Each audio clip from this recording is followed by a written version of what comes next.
Hi everyone, I am Dr.Rafeeque, physician, cardiodiabetologist, director Pulse Hospital, Nanded. I shall be in today's video discussing about the pathophysiology of COVID-19. So the main aim in making this video is to give an insights of pathogenesis of this deadly disease so that we know what is the target site of action of various drugs that are there in clinical trials, and after knowing the pathophysiology, maybe some of the genius minds may come up with other treatment options. Second aim of taking this topic is a lot of being is talked about prevention and preventive measures about the COVID-19, but very less is spoken about pathophysiology of COVID-19. So I decided to take up this topic. Okay, let's get started now. Starting with coronavirus. The coronavirus, as you can see here, it has a single-stranded RNA virus. You can see the single-stranded RNA here with some nuclear proteins. This is the nuclear capsid, and since it is an envelope virus, this is the envelope. Here you can see these are the spike proteins called as the what we call them as the S spikes. Okay. Now the coronavirus, as it has all been said that route of transmission, either it can be transmitted by respiratory droplets, the person sneezes or coughs. These viruses through respiratory droplets can travel up to 3 to 6 meters, and if a person comes in contact in this range, will definitely get infected.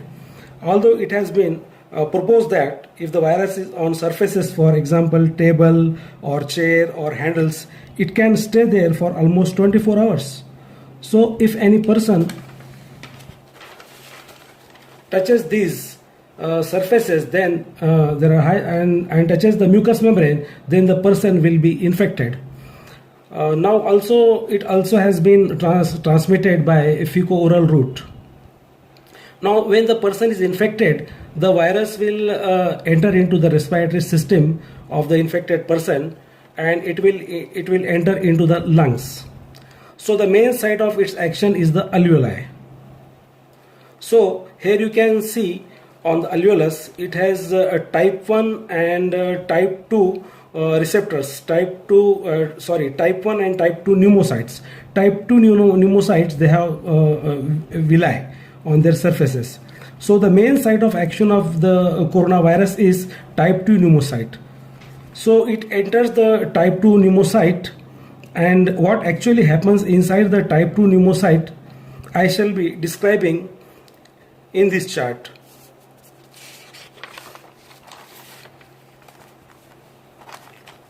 So this is the coronavirus. This is the type 2 pneumocyte. Okay, with the villi.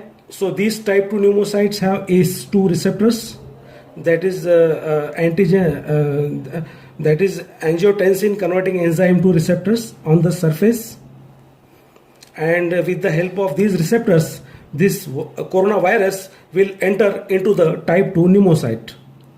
After entering into the type 2 pneumocyte, what happens is that the RNA will be definitely inside the pneumocyte, leaving aside the nuclear capsid and everything behind. So just the nuclear material, that is single-stranded RNA, will be here. Okay, and then it will follow two paths. One is that by RNA-dependent RNA polymerase, it will, as the name suggests, RNA-dependent RNA polymerase, there will be a polymerization of this single-stranded RNA. So this single-stranded RNA will polymerize and will form multiple single-stranded RNAs. And second thing is that it will go to ribosome, and then there will be translation, and this will form various proteins. Now I shall be repeating again. So here we have a single-stranded RNA. Either it will be acted upon by the RNA-dependent RNA polymerase, and it will also be taken up by ribosomes, and then translation of these into proteins. Okay, so now important thing is that these proteins will be acted upon by proteases, and these will form various capsids, various proteins like the capsid outer spikes proteins of the coronavirus, except the RNA which is here. Now this RNA will bind to this and will find a lot of coronaviruses, newly formed coronaviruses. Here you can see. Now coming back to where we started, these coronaviruses are now inside the lumen of the alveoli. Okay, so these will be released from the pneumocytes type 2 inside the alveoli, and they will stimulate the immune system, which is the innate immunity, and macrophages will first come into play. So macrophages will be activated, and upon activation these macrophages will be releasing interleukin 1, interleukin 6 and tumor necrosis factor alpha. These interleukin 1, 6 and tumor necrosis factor alpha, these will act on this capillary that is carrying the blood, and it will cause two things, that is vasodilatation and increased capillary permeability. Now once these do the action of vasodilatation and increase in vascular permeability, what happens is that there is increase in vascular permeability, so that fluid will come into interstitium. It will go inside the alveoli from the interstitium, and so there will be increased alveolar edema, and if it involves all the alveoli of the lung, it can lead to serious condition called acute respiratory distress syndrome, ARDS, which is the leading cause of death. So another thing that can happen is that this interstitial fluid coming out of the capillaries can cause collapse. It will create pressure over here, causing collapse of alveoli, collapse of lung alveoli, leading to alveolar collapse. So there will be no gaseous exchange, and there will be hypoxemia, causing sudden onset of breathlessness. Okay, so this is what it does in alveolus. Now there is hypoxemia, there is shortness of breath. This hypoxemia causes reduction in partial pressure of oxygen, that is PaO2, which stimulates or activates the chemoreceptors and the sympathetic nervous system, leading to increase in heart rate, increase in respiratory rate. So this will be the effects of vasodilatation and vascular permeability, which can either cause alveolar edema or it can cause alveolar collapse, leading to sudden onset of breathlessness, increase in heart rate, increase in respiratory rate. Besides this, besides macrophages, neutrophils also come into play. Here you can see neutrophils coming into play. What they are actually going to do is that they will release reactive oxygen species and enzyme proteases, which further cause damage to the type 1 pneumocytes of the alveolus and further increasing the permeability. Okay, so one more thing is that the interleukin 1 and interleukin 6 and tumor necrosis factor alpha will also act on hypothalamus, causing fever.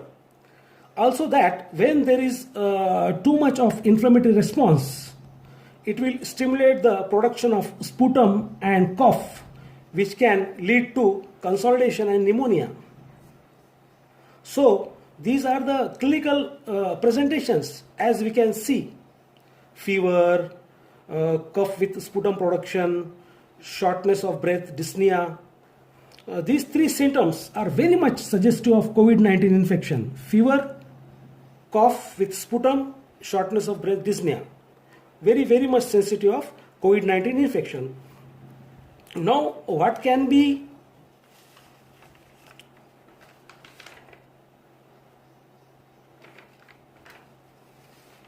the severity of the disease? So if there is severe vasodilation we can see here, if there is severe vasodilation, and we know that capillary permeability has increased and there is vasodilation, so the venous return will decrease, and so the peripheral resistance also, and this leads to reduction in the cardiac output and reduction in the blood pressure, that is hypotension, ultimately leading to shock. So with shock, there is hypoperfusion of vital organs of our body like kidney, liver, leading to multi-organ failure. There can be either, as I said, renal failure or hepatic failure. There can be hypoxia of the brain or peripheral limb tissues. So these are the deadly effects of the viruses, of this COVID virus specifically. Now coming to treatment management options, we studied initially that virus can enter the type 2 pneumocyte by the help of ACE receptor, ACE2 receptor. So if we have if we give a drug which with the help of ACE2 receptor which blocks this receptor, so we can it will be a good achievement, so that the virus will be prevented from entering the cell. So it will be successful in preventing the disease. Second is, if we inhibit this RNA dependent RNA polymerase enzyme, which is actually causing the polymerization of the virus and further multiplication. If we inhibit this RNA dependent RNA polymerase, or if we inhibit these proteases, so the further component of the viruses won't be formed. So there are the sites of, so these are the sites of action of the drugs that are right now on clinical trials. The drug that inhibit ACE2 receptors is chloroquine or HCQS, which is very widely used in our country. The second drug which we have is remdesivir or flavipiravir, which is RNA dependent RNA polymerase inhibitor, remdesivir and flavipiravir.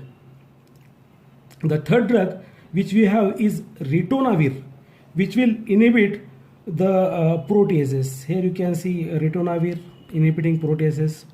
Here remdesivir and flavipiravir inhibiting RNA dependent RNA polymerase, and here chloroquine or HCQS blocking the coronavirus from getting attached to ACE2 receptors. So these are the present clinical trials that are running on following drugs. These following drugs where they act and why we are using a particular drug. I hope it's very much clear now. And also, since because we have seen that it's more of an immune mediated response, certain theories they say that maybe or may not use of methylprednisolone can be helpful for the patients, but still it's under clinical trial, so it's too early to say anything. We need a vast majority of patients to the trial or to the trials on. So, but yes, methylprednisolone is effective in some viral infections, but regarding COVID-19, nothing has been given out yet. So we can look forward to some more treatment options. I guess another drug which is used in severe COVID-19 pneumonia is tocilizumab, which is not shown here in this chart. Can be given IV or subcutaneously. It might reduce risk of invasive mechanical ventilation or ventilatory support or death in patients with severe COVID-19 pneumonia. Those who are very, very serious, tocilizumab can be used. Tocilizumab is a recombinant humanized monoclonal antibody which is directed towards interleukin 6. It is found useful in cytokine storm which takes place in ARDS patients of COVID-19 pneumonia. Particularly it was found useful in China and some European countries. I hope this video is useful for all of you. If you like this video, please share it to maximum and subscribe our YouTube channel and press bell icon button so that you will be notified with our upcoming future videos. And if you have any query, you can post in comment box. I will be happy to reply. Thank you very much.